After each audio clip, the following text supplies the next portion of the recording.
అన్నా అన్నాని అన్నదా అన్నదా అని చెప్పి మరి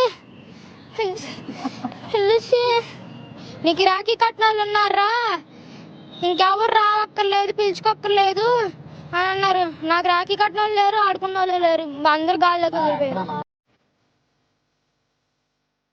రేప్ కేసుకి ఎవరికైనా, ఏ మహిళకైనా మగాడికైనా టెస్టులు చేస్తారు. నన్ను తీసుకెళ్లి చేసిన టెస్టులు ఏంటి తెలుసండి? పొటెన్సీ టెస్ట్ అని ఉంటుందంట. పొటెన్సీ టెస్ట్ లేదు, DNA, అక్కడ హెయిర్ తీసుకుంటారు, అసలు ఏమీ లేదు. ఒక బీపీ చెక్ చేసి నన్ను పంపించేశారు. బాబోయ్ చాలా భయంకరంగా ఉంది. ఎంత భయంకరంగా ఉన్నదంటే ఎంత దుర్మార్గుడు అయ్యాడు అనిపించింది నాకు. నెద్దట్లో నన్ను ఎలా చంపరు అనిపించింది అసలు. ఆడికి ఎద్దవకి ఆడ మనిషి, ఆడు అసలు మానవ మృగం.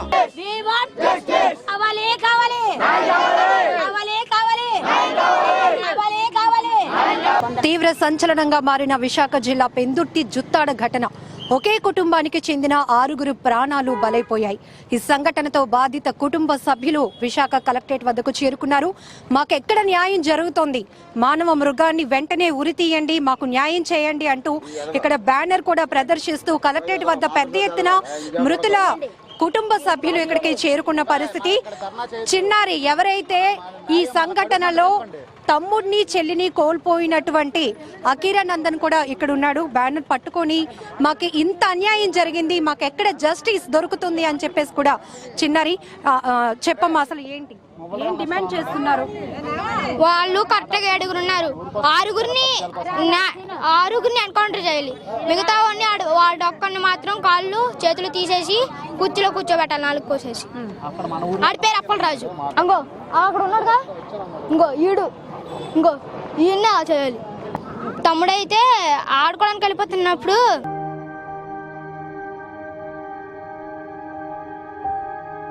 అన్నా అన్నాని అన్నదా అని చెప్పి మరి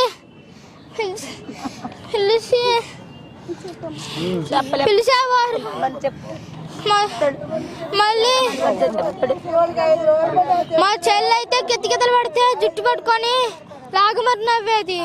మా చెల్లి పుట్టినప్పుడు చెప్పారు మా డాడీ చెప్పింది, మా మమ్మీ చెప్పింది, నీకు రాఖీ కట్నాలు ఉన్నారా, ఇంకెవరు రావక్కర్లేదు, పిలుచుకోక్కర్లేదు అని అన్నారు. నాకు రాఖీ కట్నాలు లేరు, ఆడుకున్న వాళ్ళు లేరు, అందరు గాల్లోకి వదిలిపోయారు. రోజు నువ్వు శివాజీ పాలెంలో ఉండిపోయావు కదా? రోజు శివాజీ పాలెంలో ఉండిపోయావు. విజయవాడ నుంచి దేనికోసం వచ్చారు? పెళ్లి కార్డులు, మల్లెల పిన్ని పెళ్లికి కార్డులు పంచడానికి అని వచ్చాం. ఫస్ట్ రోజు నాడు బట్టలు కొనేసి అయితే నేను ఇక్కడ ఉండిపోయాను. దేనికో మా చరిష్మా వాళ్ళు ఉన్నారని చెప్పి ఉండిపోయాను నేను. మా తమ్ముడు కూడా ఏడ్చాను, అన్నా దా అని. మా మమ్మీ అన్నారు, భయం వేస్తుందిరా నాకు, దేనికో నువ్వు ఆడపిల్లలకు గౌరవం ఇవ్వు, ఎవరిని ఏడిపించకు అని చెప్పారు. పొద్దున్న లేకగానే మాకు ఈ న్యూస్ వినబడింది. ఏం డిమాండ్ చేస్తున్నావు నాన్న? ఏం డిమాండ్ చేస్తున్నావు? ఏం కావాలి, ఏం న్యాయం కావాలి? వాళ్ళని చంపేయాలి అంతే. 7గురిని చంపేయాలి. 7 ఉన్నారు, అందులో అప్పలరాజు గారిని మాత్రం చంపకూడదు. కాళ్ళు చేయి తీసేసి 4 కోసేసి వదిలేయాలి అని, చంపకూడదు అని. మిగతా వాళ్ళందరినీ చంపేయాలి. నాకు అది కావాలి. ఈ ఘటనతో తండ్రిని, మేనత్తల్ని, కొడుకు కూతుర్ని పోగొట్టుకున్నటువంటి బమ్మిడి విజయ్ కిరణ్ గారు కూడా మనతో పాటు ఉన్నారు. అసలు వీళ్ళు ఏ న్యాయం డిమాండ్ చేస్తున్నారు అడుగుదాం. మీరు సుమన్ టీవీ కదా, మీరు మా గ్రామం వెళ్ళారు, మీరు ఎంక్వైరీ చేశారు. వెళ్తే వాళ్ళు ఏం చెప్తున్నారు? వాళ్ళే తల తీసేయండి అని చెప్తున్నారు. వాళ్ళ ఆవేదన చెప్పారు. తర్వాత షరీఫ్ గారిని మీరు ఇంటర్వ్యూ చేశారు. నేను ఆ ఇంటర్వ్యూ చూశాను. దయచేసి బార్ కౌన్సిల్లో మొత్తం లాయర్లు మొత్తం ఎవ్వరు ఈ బొడ్డోడు నా కొడుకు ముఖం చూసి, నా కూతురేది 6 నెలల కూతురు, నా కూతురు ముఖం చూసి దయచేసి ఎవ్వరు వాడి కేసు తీసుకోవద్దు. దయచేసి మీకు తల్లి, కూతురు, చెల్లి ఉంటారు, వాళ్ళలో నా పిల్లల్ని చూడండి, ఒక్కసారి గుర్తెచ్చుకోండి. వాడికి మటుకు ఏ విధమైన సాయం చేయొద్దు. ప్రభుత్వం నుంచి మీకు సపోర్ట్, ప్రభుత్వం నుంచి సపోర్ట్ గాని ఎలా ఉంది? ప్రభుత్వం నుంచి అయితే మేడం ఇప్పుడు తప్పు. నాకు మర్డర్ జరిగిన రోజే నాకు న్యాయం కోసం నేను హోమ్ మినిస్టర్ గారు రావాలి, వచ్చిన దాకా నేను సవాల్ తీనవలేదండి. సాయంత్రం 6 గంటల దాకా తీనవలేదు. నాకు మొత్తం సెట్ శ్రీనివాసరావు గారు, అవంతి శ్రీనివాసరావు గారు వచ్చారు. ఆయన మాట్లాడారు. ఇంట్లో జరిగిన మొత్తం గౌరవం అంతా ఆయన కళ్ళునారా ఆయన చూశారు. చలించిపోయి విజయ్ ఈ కార్యక్రమం ఇలా జరగని ఇప్పుడు జరగనిస్తే నీకు నేను ప్రభుత్వం తరపున ఖచ్చితంగా నేను చేస్తాను అని చెప్పి నాకు మాట ఇచ్చారమ్మా. మాట ఇచ్చిన తర్వాత కూడా చేయించాను. అంత కార్యక్రమం అయిపోయింది. పోస్ట్ మార్టం అయిపోయింది. నాకు మా ఊరు జుత్తాడు తీసుకెళ్ళడం నాకు ఇష్టం లేక మా అమ్మమ్మ గారి ఊరిలోనే శివాజీపాలెంలోనే అక్కడే కంకణం చేసేసాను. మొత్తం అంతా అయిపోయింది. అయితే నిన్న కూడా మా మావి గారు తర్వాత మా కుల పెద్దలు ఏం పేరు సార్ ముల్లప్పారావు గారు, చంద్రశేఖర్ వీళ్ళందరూ పెద్దలందరూ వెళ్ళి కనిపిస్తే వాళ్ళు కూడా న్యాయం చేస్తానన్నారు. విజయసాయిరెడ్డి గారు నాతో ఫోన్లో మాట్లాడారు. ఆయన కూడా న్యాయం చేస్తానన్నారు. కాకపోతే 5 రోజులు అయింది. ఈ రోజు వరకు సీఎం గారు రెస్పాండ్ అవ్వలేదు. నాకు అదేం బాధ. ఇంకంతకుమించి ఇంకా నాకు నమ్మకం ఉందమ్మా. నేను నమ్మకం లేదని చెప్పట్లేదు. వైఎస్ఆర్ ప్రభుత్వం మీద నాకు ఇంకా నమ్మకం ఉంది. ప్రతిపక్ష నాయకుడు ఏం పేరు చంద్రబాబు నాయుడు. అయ్యా చంద్రబాబు నాయుడు గారు ఎక్కడున్నారయ్యా? అయ్యా పవన్ కళ్యాణ్ గారు ఆడాలంటే చేస్తానంటున్నారు కదా మీరు. మొన్న సినిమా కూడా తీశారు వకీల్ సాబ్ అని. ఎక్కడయ్యా మీరున్నారు? మీరందరూ ఒక్కరైనా స్పందించారయ్యా? ఇంత ఘోరం జరిగితే ఆరుగురులో 4 ఆడపిల్లలు, ఒక ఆడపిల్ల 6 నెలలు ఆడపిల్ల పెళ్ళయి 13 సంవత్సరాలు పుట్టింది పిల్ల, ఆడపిల్లని చంపేశారు. కొడుకు 2.5 సంవత్సరాల కొడుకు. ఆడికి మాటలే రావు. ఆడికి వచ్చిన మాటలన్నా డాడీ డూడీ అదొకటే అన్న. ఇప్పుడు నా కొడుకుని అన్న అని ఎవరు పిలుస్తారు? నన్ను డాడీ అని ఎవరు పిలుస్తారు? నా కుటుంబానికి ఆడదిక్కు లేకుండా చేశాడు. సరే బాగుంది. మా అత్తగారు, నా మేనత్త అత్తగారు అయినందుకు ఆయన్ని చంపేశారు. నా తండ్రిని చంపేశారు. నాకు నా సంబంధం ఏ సంబంధం లేదు. నా మేనత్త, చిన్న మేనత్త, దాని కూతురికి పెళ్ళికి సంబంధం కుదిరితే పెళ్లి కార్డులు పంచుకోవడానికి వచ్చింది షాపింగ్కి విజయవాడ నుంచి వైజాగ్. అయితే ఈవిడ్ని అడిగి అన్యాయంగా చంపేశారు. ఆవిడని అన్యాయం చంపేసి ఈరోజు ఆడదిక్కు లేకుండా కొడుకు భర్త ఇగో ఈ అమ్మాయికే పెళ్ళి రేపు దిక్కులను లాగేశారు. ఇప్పుడు ఆడి వల్ల 2 కుటుంబాలు రోడ్డు మీదకి వచ్చేసాయి. సీఎం గారు నాకు కానీ న్యాయం జరగకపోతే ఇదే ఇక్కడ కాదు, విశాఖపట్నానికి బీచ్ ఆర్కే బీచ్ అంటే ఎంతో ఫేమస్. అది ఎంతో నాన్న విశాఖపట్నం ఫేమస్ బీచ్ అంటే. అక్కడే నా కొడుకు నేను కిరసనాలు వేసుకొని తగలబడిపోతాం. ఇది మటుకు పక్క. మాతో పాటు వాళ్ళతో పాటు మేము వెళ్ళిపోతాం. నాకు న్యాయం జరగకపోతే మటుకు మా ఇద్దరు మటుకు కిరసనాలు వేసుకొని తగలబడిపోతాం. అది అంటే ఆల్రెడీ అప్పలరాజు గతంలో కేసు పెట్టడం, కేసు నడుస్తున్న తర్వాత ఇలాంటివి ఏమైనా చిన్న గొడవలు ఏమైనా జరిగాయండి? మేడం 2018లో డిసెంబర్ 13 అండి. అంతకు ముందు నుంచి గొడవలు అవుతున్నాయి వాళ్ళకి మాకు. దేనికంటే మీరు బాగా చూపిస్తారు, నిజాలు చూపిస్తారు. మొత్తం ఫస్ట్ స్టార్టింగ్ నుంచి నేను చెప్తానమ్మా. మాది విజయవాడ. మా నాన్నగారిది విజయవాడ. మా అమ్మగారిది విశాఖపట్నం జిల్లా శివాజీపాలెం అండి. మా అమ్మగారిని పెళ్లి చేసుకొని మా నాన్నగారు శివాజీపాలెం వచ్చి శివాజీపాలెం సెటిల్ అయిపోయారండి. అయిపోయిన తర్వాత మా దురదృష్టమో మా బాధో తెలియదు, మా అమ్మగారికి క్యాన్సర్ వచ్చి నాకు 7 సంవత్సరాల వయసులో, మా చెల్లికి 3 సంవత్సరాల వయసులో చనిపోయారండి మా అమ్మగారు. చనిపోతే మా మామలు మా పెద్దమ్మలో పెంచారు. అయితే మా నాన్నగారు 2వ పెళ్లి చేసుకున్నారండి. జుత్తాడ, అదే ఇప్పుడు ఏదైతే జరిగిందో గ్రామం, జుత్తాడ గ్రామంలో 2వ పెళ్లి చేసుకున్న తర్వాత మా నాన్నగారితో పాటు మేము, నా చెల్లి, నేను వెళ్ళిపోయామండి. వెళ్ళిపోయిన తర్వాత అక్కడ బతికాం, అక్కడ చదువుకున్నాను. తర్వాత ఇక్కడికి మళ్ళీ మా అమ్మమ్మ ఇంటికి వచ్చేసి ఇక్కడ ఆంధ్ర యూనివర్సిటీలో చదివాను. తర్వాత కృష్ణా కాలేజీలో డిగ్రీ వరకు చదివిన తర్వాత మా నాన్నగారు ఇప్పుడు ఇంకా మీ అమ్మమ్మ ఇంటికాడ ఉంటావా, నా దగ్గర రావా అంటే మా నాన్న దగ్గరికి వెళ్ళిపోయి సివిల్ కాంట్రాక్టర్గా టైల్స్ ఇవన్నీ ఆ వర్కులు చేసుకుంటూ నాకు నా మంచితనంతోనే నా ఫ్రెండ్స్ అందరూ నా దగ్గర ఒక 20 మంది స్టాఫ్ ఉండేవారండి. ఈ జుత్తాడులో మీరు ఎవరు ఎంక్వైరీ చేసినా చెప్తారు. 20 మంది కుర్రవాళ్ళు. నేను ఆడింట్లోనే అద్దెకుండేవాడిని అండి. బత్తినప్పలరాజు ఇంట్లోనే అద్దెకుండేవాడిని. అద్దెకుంటుండగా ఆడి కళ్ళ ముందే నేను సైట్ కొనుక్కొని ఆడి ముందే నేను ఇల్లు కట్టానండి. ఆ రోజుల్లో 2015లో ఎవడు అలాంటి ఇల్లు కట్టలేదండి. కడితే ఈడేంటి ఇలాగా మామూలుగా ఎక్కడి నుంచో వచ్చాడు, ఇక్కడ వచ్చి ఎదుగుతున్నాడు. తెల్లవారు లెగిస్తే నా ఇంటికి 20 మంది వచ్చేవారండి. 20 మంది పనికి వచ్చేవారు. వాళ్ళకి డబ్బులు ఏమైనా అవసరం అయితే నేను ఓనర్ కాబట్టి నా దగ్గరికి వచ్చేవారు. ఇవన్నీ మనసులో పెట్టుకున్నాడండి. అది అలా జరుగుతుంది. అప్పటికి మాతో చిన్న చిన్న గొడవలు పెద్ద పెద్ద గొడవలు చేసేవాడు, పట్టించుకునేవాడు కాదండి. తర్వాత మా చిన్నాన్నగారు ఉన్నారండి, ఆయన రైల్వే యాక్సిడెంట్ చనిపోతే ముగ్గురు పిల్లలను ఆవిడ ఉంటే మా పిన్ని గారండి, వీళ్ళకి ఉండడానికి ఇల్లు లేదంటే అప్పుడు చంద్రబాబు గారు గవర్నమెంట్లోని ఎక్కడైనా 60 గజాలు ఉంటే యాక్టిఫై చేసుకొని ఇల్లు కట్టుకోమని చెప్తే వెళ్ళి అడిగాను అన్ని. అండ్ అప్పలరాజు గారు నాకు తమ్ముడాలకి ఇల్లు లేదు, ఒక 60 గజాలు ఇప్పిస్తే పేదవాళ్ళు ఏం లేని వాళ్ళు ఒక పూరి గుడిసె వేసుకొని అందులో ఉంటారు అన్నాను. అది ఎలాగవుతుంది, ఎక్కడి నుంచో వచ్చారు మీరు, మీకు ఎవడిస్తాడు అన్నాడు. అదేంటి అండి, మీరు నా ఇంటి వెనకాల ఉన్న 2 ఎకరాలు మీది, 1 ఎకరం మీది, ఇంకో ఎకరం ఎవడదో, దాన్ని మొత్తం మీరు 5 ఎకరాలు యాక్టిఫై చేసి దాన్ని 7 ఎకరాలు చేసుకున్నారు. ఏ రోజు మేము అడగలేదు, ఎవరు అడగలేదు. చెరువు గట్టు మా ఇంటి పక్కన మీరు వెళ్ళారు కానీ చూడలేదేమో, చెరువు ఉంది, చెరువు అంతా యాక్టిఫై చేసుకున్నాం, నేను అడగలేదు కదా, నీ కుటుంబాలకి నీ స్థానికులకి నీ కులం వాళ్ళకి ఇచ్చుకున్నాం, కానీ ఎవరో నాకు అడిగాను. అది అయిపోయింది సార్. అదే నేను ఇంకా దాన్ని రేట్ చేశానండి. నేను అడగడం అది మనసులో పెట్టుకొని నాకు మా ఊర్లో బిఎన్ రాజు గారు అని ఉన్నారండి, మోతుబారి, మా ఊరు మోతుబారి అండి, బిఎన్ రాజు గారు చాలా మోతుబారి. ఆయన దగ్గరికి పిలిచి మా మేనమామలు ఉన్నారండి, నన్ను కూడా కాదు, మమ్మల్ని 3 లక్షలకి ఇల్లు వదిలేమని చెప్పారండి. లేదంటే మమ్మల్ని 15 లక్షలు అడిగారండి. మేము 3 లక్షలకి ఇల్లు వదిలి 15 లక్షలు మేము ఇవ్వలేమని చెప్పి వచ్చామండి.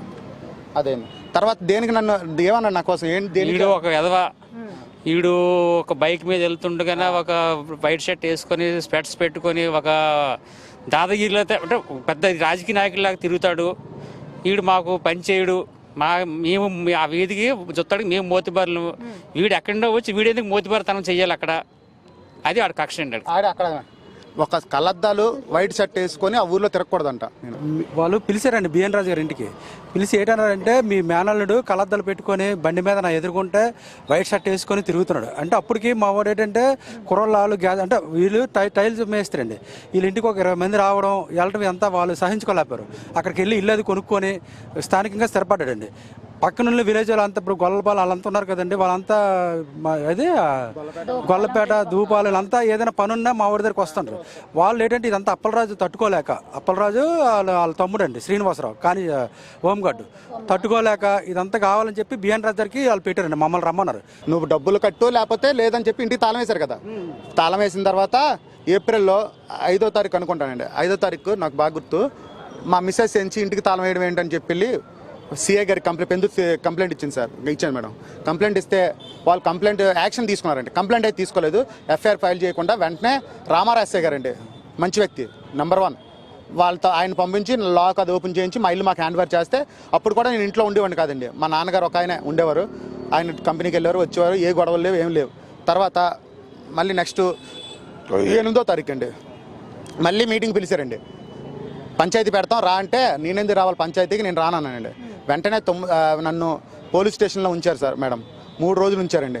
3 రోజుల నుంచి ఏం చేయాలో తెలియకాడికి వాళ్ళ అమ్మాయి మీద రేప్ కేసు పెట్టారండి నాకు తీసుకెళ్ళి అన్యాయంగా. నేను అమ్మాయికి నాకు ఎటువంటి సంబంధం అసలు లేదు, రేప్ కేసు పెట్టారండి. రేప్ కేసు ఎలా పెట్టారు తెలుసండి, సెర్చ్ వారెంట్ తెచ్చారండి, ఎక్కడి నుంచి తెచ్చారో తెలిసి సెర్చ్ వారెంట్ తీసుకొచ్చి నా ఇంటికి మొత్తం సెర్చ్ చేశారండి. ఏమైనా ఉంటాయి కదా నా ఇంట్లో దొరకడానికి, వాళ్ళకేం దొరకలేదండి. వెంటనే రిటైర్డ్ డిఎస్పీ సూర్యనారాయణ గారు, అప్పుడు కూడా ఆయన రిటైర్డే, ఈ సిఐ గారు రప్పించి మొత్తం స్కెచ్ మాట, ఈ బెడ్రూమ్లో నుంచి ఇలాగొచ్చాడు, నిన్ను ఇలాగ ఎత్తుకొని అందులో తీసుకెళ్ళాడు, ఇవన్నీ చెప్పని చెప్పి నా ముందే చెప్తున్నారు. అమ్మాయికి నా ముందే చెప్తున్నారు. సిఐ రాశారు, అది అయిపోయింది. మళ్ళీ ఇక్కడ స్టేషన్ తీసుకొచ్చి డిఎస్పీ సూర్యనారాయణ గారు ఉన్నారు కదా, రా చాక్లెట్లో డ్రగ్స్ పెట్టించావంట కదా, చాక్లెట్లో అవడానికి డ్రగ్స్ పెడితే ఎక్కుద్దిరా, నువ్వు భలేగా దొరికావు అని చెప్పి నవ్వుకుండేవారండి నా మీద. ఆ రోజు అన్యాయంగా నా కేసు బనాయించి 376 రేప్ కేసు బనాయించి నన్ను జైలుకి పంపించారండి. జైలు పంపిస్తే మా ఆవిడ నిండు గర్భిణి అండి, 8 నెలలు, 3 రోజులు కూడా స్టేషన్ దగ్గర ఉందండి, తిండి తిప్పలు లేకుండా. నన్ను ఎక్కడ కొడతారని చెప్పి ఫస్ట్ ఇంకోటి ఇక్కడ మీరు నోటిఫై చేసుకోలేదు.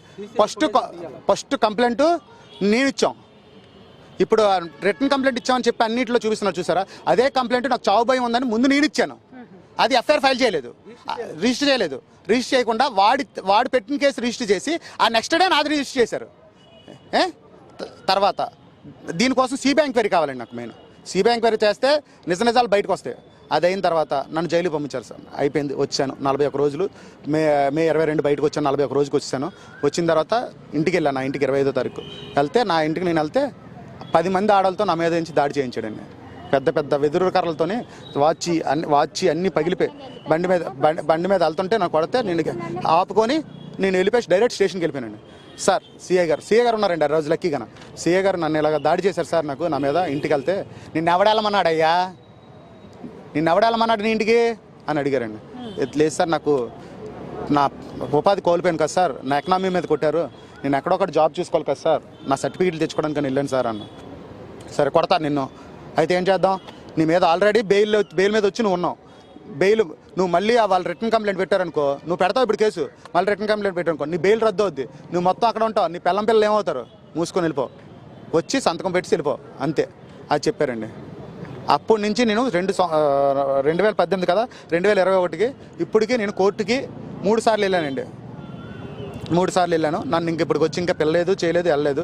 తర్వాత ఇంకోటి ఏంటంటే, రేప్ కేసుకి ఎవరికైనా, ఏ మహిళకైనా మగాడికైనా టెస్టులు చేస్తారు. మీకు ఆడపిల్ల, మీరు మా చెల్లి అంటే వాళ్ళు మీతో మాట్లాడొచ్చు, ఆ అమ్మాయిని తీసుకెళ్ళి టెస్టులు చేశారు. నన్ను తీసుకెళ్ళి చేసిన టెస్టులు ఏమో తెలుసండి, పొటాన్సీ టెస్ట్ అని ఉంటుందంట, పొటాన్సీ టెస్ట్ లేదు. అదే స్పెర్మ్ ఉంటుంది, స్పెర్మ్ టెస్ట్ లేదు. తర్వాత DNA, అక్కడ హెయిర్ తీసుకుంటారు, హెయిర్ కూడా మర్మావగాల దగ్గర హెయిర్, ఆ హెయిర్ తీసుకోలేదు, అసలు ఏమీ లేదు. ఒక బీపీ చెక్ చేసి నన్ను పంపించేశారు. నాతో పాటు జైల్లో నాతో పాటు వచ్చిన రిమైండ్కి వచ్చిన చాలామందికి 60 సంవత్సరాల ముసలోడికి కూడా స్పెర్మ్ తీసుకున్నారు వాడి దగ్గర. ఆ రోజు నా దగ్గర తీసుకురాలేదు. ఎందువల్ల? Fake case. ఇప్పుడు నాకు న్యాయం జరగాలి, ఈ కేసు మీద కూడా సిబిఐ ఎంక్వైరీ చేయాలి.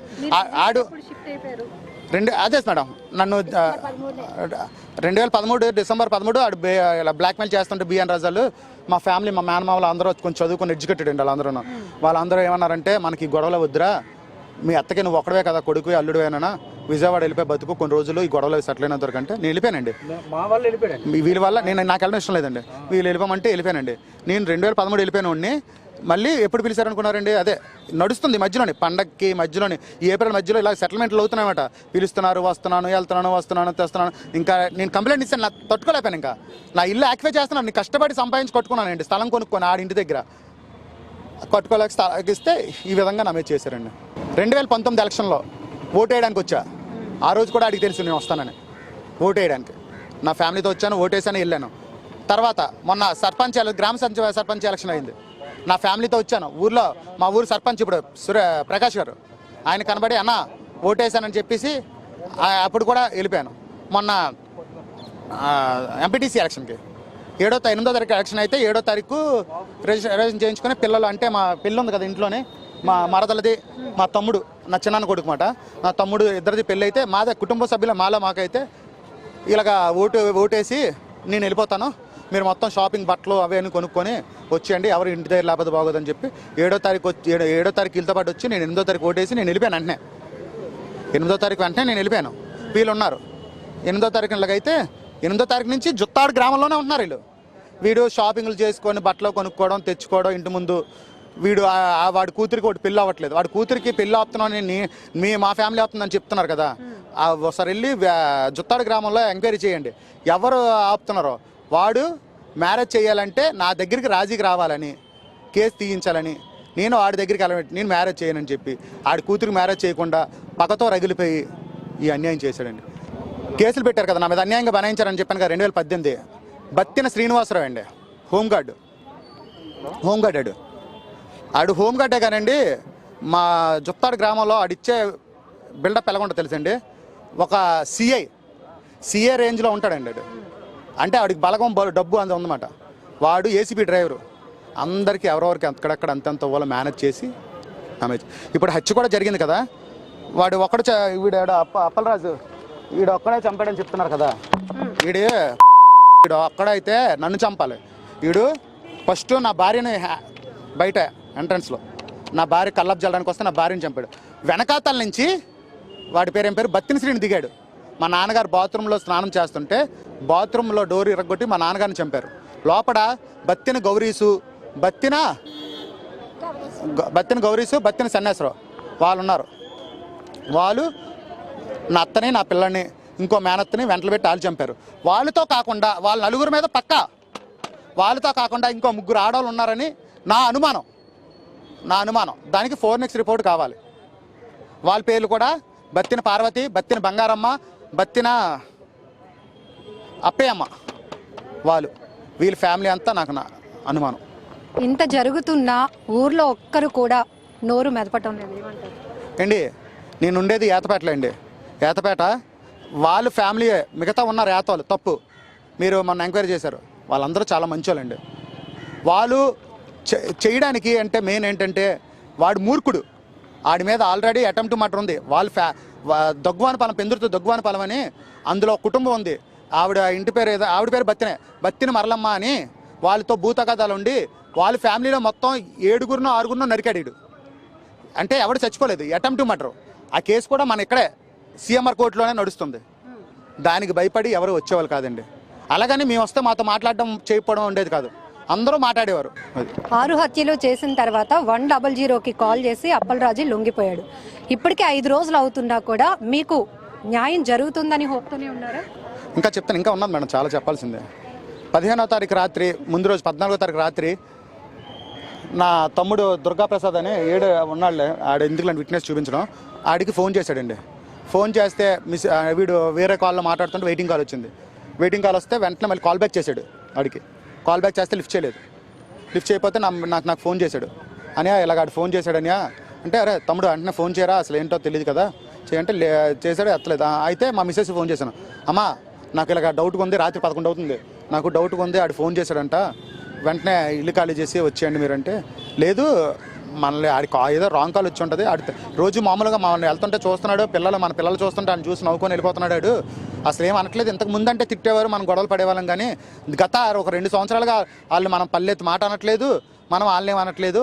వాళ్ళేం చెవురు బావా, లేదు తెల్లవారు లెగిసి నేను అన్నీ చూసుకొని విజయనగరం గరివిడి కార్డులు ఇవ్వడానికి వెళ్ళాలి కదా, వెళ్తాను బావా అని చెప్పింది. సరేనమ్మా అన్నది. నాకు అనుమానమే, ఆ రాత్రి విజయవాడలో వర్షం పడుతుంది, రాత్రి అంతా నేను పడుకోలేదు. తెల్లవారి 6:30కి మా తమ్ముడు ఫోన్ చేశాడు, రాత్రి ఫోన్ చేశాను కదా, దుర్గాప్రసాద్, బమ్మిడి దుర్గాప్రసాద్ అనియా ఇంటి దగ్గర బయట వదినో అత్తో తెలియదు అనియా చంపేసి పడేశారనియా, బయటని పడిపోయి అంటే రక్తమడుగులో ఉంది, చచ్చిపోయారని కూడా చెప్పలేదు అని చెప్పి ఫోన్ చేశాడు.